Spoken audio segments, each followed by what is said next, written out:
Magandang hapon sa inyong lahat.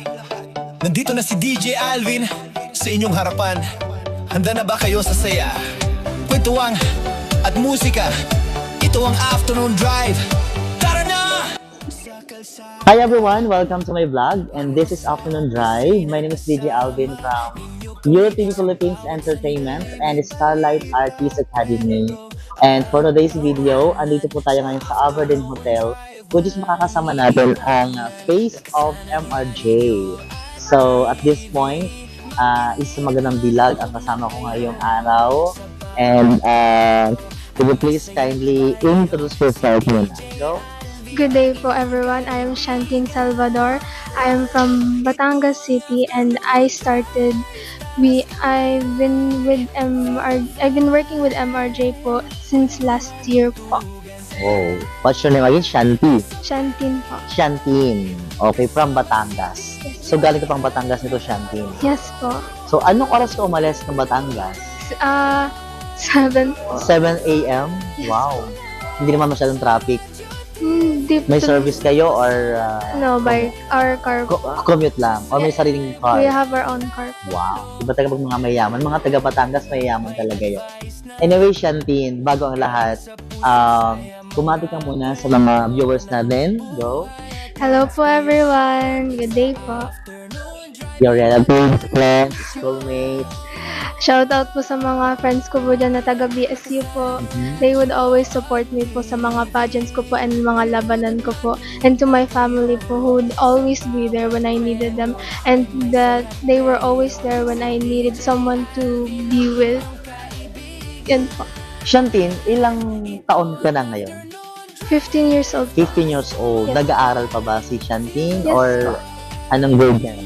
Grade 10 po. Grade 10. Anong gusto mo paglaki mo naman? When I grow up, I want to be a nurse po. A nurse. Bakit gusto mo maging nurse?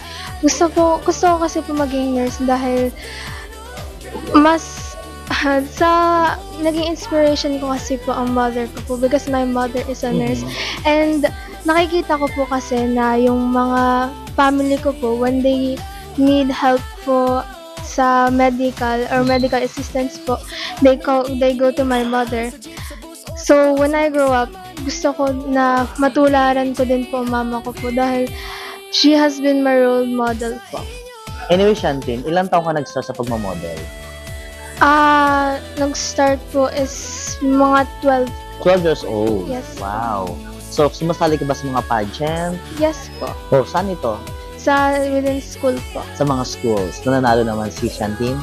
Not yet Oo. po. So, this is your first time here at MRJ or No. matagal ka na sa MRJ? 4 times na po ako nag-rampa po with MRJ po. So, Shantine, bilang isang modelo katulad mo, anong gusto mong sabihin sa mga katulad sa mga viewers natin also? I want to say po na sometimes it can be really scary to go out of your comfort zone. But when you do, you'll realize that you can grow even more. You'll realize that it will help you in your future because it will also build your confidence. Wow. Shantine, kwentuhan mo naman ako or tell me something about yourself. Sino si Shantine sa totoong buhay?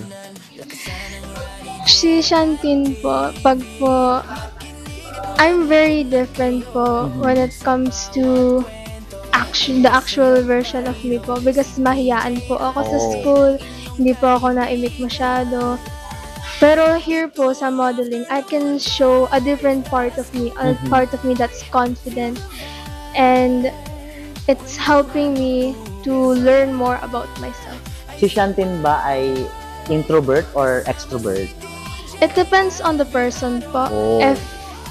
If I'm with my friends, I'm an extrovert, but with strangers, I'll be an introvert Oh, po. really? So, meaning to say, kung sino yung taong kausap mo at lalong magaan yung loob mo sa kanya, dun ka. So, it depends upon the situation kung sino yung kausap mo. Yes. Like for me, as a TV host of EuroTV, introvert ka today or extrovert?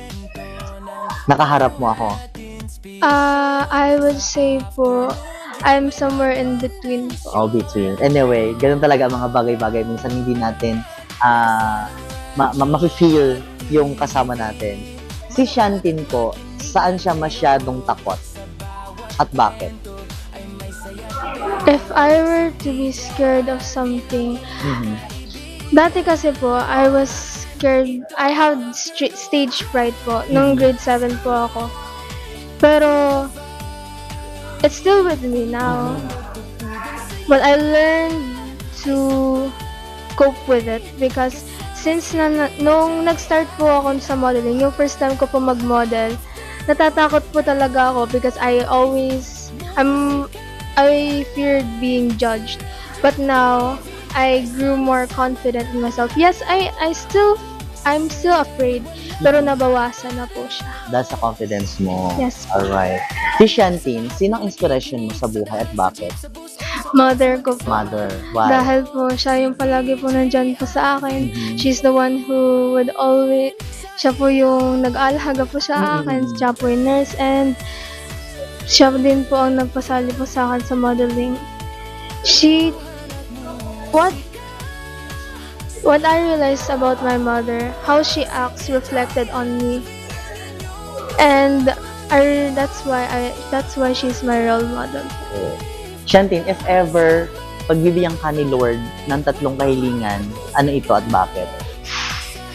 First wish mo. If I had 3 wishes, Ano ito? isa po ay na mawala na po ang poverty because sa SDGs po, sa Sustainable Development Goals, number 1 po ang no poverty. Yeah. Sinasabi po nila na mahirap po ito at ito din po itinuturo sa aming school na isa din po sa pinaka mas mahihirap na problema sa mundo po. Second naman po is gender equality. Nandun din po siya sa SDGs, sa Sustainable Development Goals po natin, and we should treat each other Yeah. equally because we're all the same naman po. And lastly po, And then, pinaka-last wish mo yung pinaka last wish ko po, to become a millionaire someday or what? Like that? yun ko kasi po, if I became a millionaire po, baka po Maubos ang pera, nakamaleta na tayo, gano'n. Okay. Hindi, yung last wish ko po is sana po in the future I'll have a sustainable job po para po na To help to help my family. Yeah. Okay. Shantin, do you have favorites like food? Ano ito? May comfort food kasi po is spaghetti ever since po ako ay nasa elementary po. Pag po nagagalit sa akin po minsan ang parents ko po. Para amuin po nila ako, binibilhan po nila akong spaghetti. So habang po ako nakain spaghetti, naiyak po ako. So meaning to say, you are a spaghetti lover. Yes. Oh. Specifically po sa Jollibee po. Yeah. Anyway, how about these colors and why? Colors. I have 2 main favorite colors. There's purple and green. My first favorite color is purple because it has been my favorite colors ever since I was a kid. And feel ko po, naging favorite color ko po ang purple and green dahil po ayun talaga po yung pinaka nagagandahan po akong colors. The colors that feel right to me po. Wow. Shantin, meron ka bang gustong pasalamatan ngayong araw? Okay, go. I would like to thank my family, my parents especially, and my friends po dahil sila nga po yung mga number 1 supporters ko po. And I do believe that I wouldn't be here without them po. How about sa CEO and founder ng MRJ? Do you have some message to Mommy Princess? Thank you so much po MRJ po na binigyan niyo po ako ng opportunity to be here po because yes, there were challenges, but it helped me to grow more po and to learn more about myself po. Okay. Your upcoming fashion show, upcoming events, or upcoming projects, do you have some? Yes po, today po I have a competition po. I think I'm ready naman po. So, kasama ka sa Thailand this April 2026 or not? Ano po kasi, yung sino po yung manalo po, siya po ang Oh. makapunta po sa Good Thailand. luck, Shantin. Okay, Shantin, do you have any social media account to promote? No po. So, you don't have Facebook, TikTok, like that? I don't like posting kasi Oh, po. so hindi ka mahilig sa mga social media platforms? No po, I like Bawal keeping pa ba? I like keeping it to myself lang. All right. Anyway, thank you so much, Shantin. And sobrang honored ko ngayon na makasama ang mga face of MRJ. Maraming salamat. And once again, this afternoon drive. My name is DJ Alvin. It's now officially signing off. Bye! Thank you po. Ito ang afternoon